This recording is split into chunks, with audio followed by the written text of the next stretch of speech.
Welcome to Indie Dependent, the new show where we'll be taking a look at some of the best games to hit the indie scene.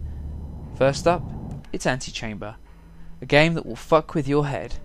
No really, it will, but in a good way. Mostly. It's not an accessible game, not by any stretch of the imagination. This is a puzzler that has been made to test the old grey matter, and it does so unashamedly, pushing the boundaries of both logic and reason in every conceivable direction.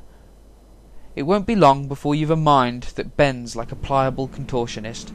Unless of course you're shit at puzzle games.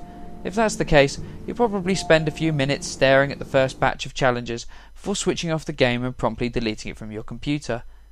It's a game that'll divide opinion. You'll either love it or hate it.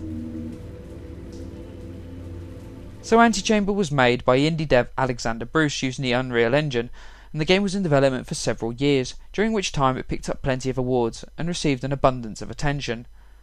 Bruce took on the feedback, refined his game, and is out now on Steam after some meticulous tweaking and gallons of spit and polish.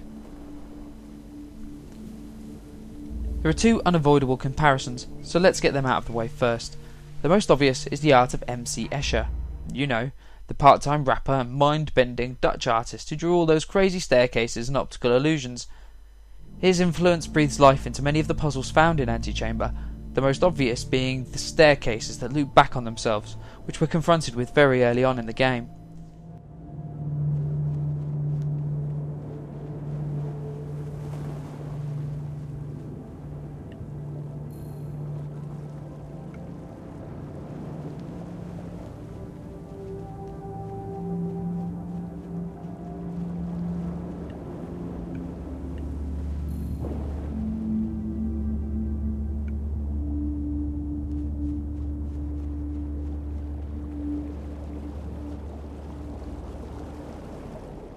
One of the phrases that appears when talking about Antichamber is non-Euclidean. Now I'm not going to pretend to have a real clear understanding of what that means. I'm a writer, not a mathematician. In fact, I actually tried to look it up. You know, so as to rub some words of wisdom into this review. But all I did was confuse myself further, causing parts of my brain to drip out of the end of my nose, backwards, in a parallel line that never meets. Did I mention that the game looks like an Escher painting?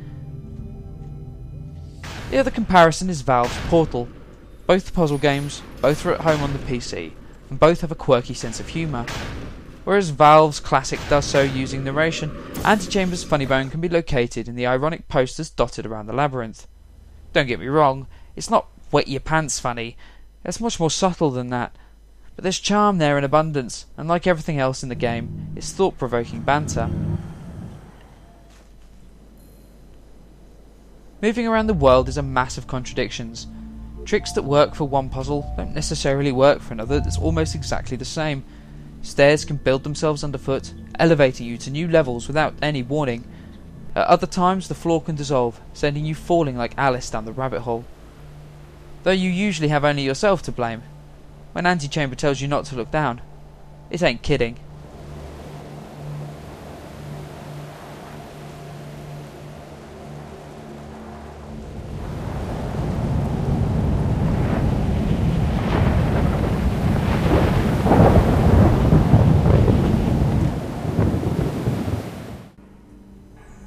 As you can see, it's a visually distinctive game.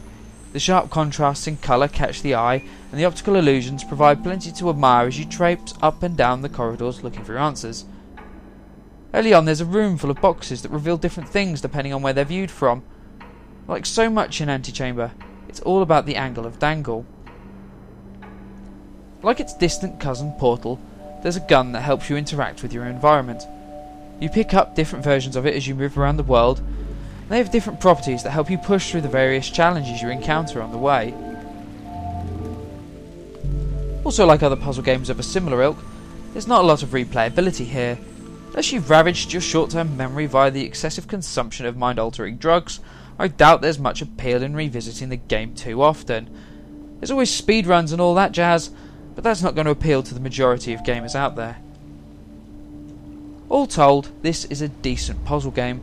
It's incredibly challenging, with some of the solutions perhaps a little too obscure, So much so that finding the answer can bring relief instead of satisfaction.